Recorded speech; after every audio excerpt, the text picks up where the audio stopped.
ഇന്ന് ഞാൻ ഇതുവരെ ഉണ്ടാക്കാത്തൊരു സംഭവം ഉണ്ടാക്കാൻ വേണ്ടി പോവാട്ടോ. അപ്പോൾ അതിനായിട്ട് ഞാൻ 1.5 കപ്പ് അരിപ്പൊടി എടുത്തിട്ടുണ്ട്. സാധാരണ നമ്മൾ പത്തിരിയൊക്കെ ഉണ്ടാക്കണ നൂൽപുട്ടൊക്കെ ഉണ്ടാക്കണ ഒരു പൊടിയില്ല അത്. അതിലേക്ക് തേങ്ങയും ചെറിയുള്ളിയും വലിയ ജീരകം ചതച്ചിട്ടുള്ളത് ചേർത്തെടുക്കുക.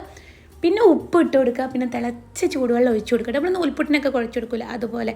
എന്നിട്ട് കുഴച്ചെടുത്തിട്ട് എന്താ പറയുക, കൈ വെച്ചിട്ട് ഇങ്ങനെ കയ്യിൽ എണ്ണ തടവി കൊടുത്തിട്ട് ഉരുളാക്കിയിട്ട് ജസ്റ്റ് ഒന്ന് പ്രസ് ചെയ്ത് കൊടുക്കുക. അപ്പോൾ അതങ്ങനെ വട്ടത്തിലായി വരും. എന്നിട്ട് നമ്മൾ ഇഡ്ഡലി ചെമ്പിലോ എന്തിലെങ്കിലൊക്കെ വെച്ചിട്ട് ഒന്ന് സ്റ്റീം ചെയ്തിട്ട് എടുക്കുക.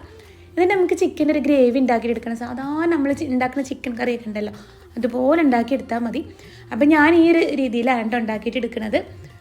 അങ്ങനെ അതിലേക്ക് ചൂടുവെള്ളമൊക്കെ ഒഴിച്ചു കൊടുത്തിട്ട് വെളുത്തുള്ളി ഇഞ്ചി വലിയ ജീരകം ചതച്ചിട്ടുള്ള പേസ്റ്റ് ഒക്കെ ഇട്ട് കൊടുത്തിട്ട് അതൊന്ന് കുക്കായി വന്നു കഴിഞ്ഞാൽ നമ്മൾ ഉണ്ടാക്കി വെച്ചിട്ടുള്ള ഒരു കുഞ്ഞിപ്പത്തലുണ്ടല്ലോ അതിലേക്ക് ചേർത്ത് കൊടുക്കുക. എന്നിട്ട് 15 മിനിറ്റ് ഒന്ന് അടച്ചു വെച്ചിട്ട് ഒന്നും കൂടെ ഒന്ന് വേവിച്ചിട്ട് എടുക്കുക. എന്നിട്ട് മല്ലിയില ചേർത്ത് കൊടുക്കുക. നല്ല ടേസ്റ്റ് ഉണ്ട് കേട്ടോ. മക്കളൊക്കെ കഴിച്ചിട്ട് നല്ല അഭിപ്രായമാണ് പറഞ്ഞത്. അപ്പോൾ ഒരു പ്രാവശ്യം ഇങ്ങനെ ഉണ്ടാക്കി നോക്കുക. ഇഷ്ടപ്പെട്ടിട്ടുണ്ടെങ്കിൽ സബ്സ്ക്രൈബ് ചെയ്യാനും ലൈക്ക് ചെയ്യാനൊന്നും മറന്നു പോകരുത്.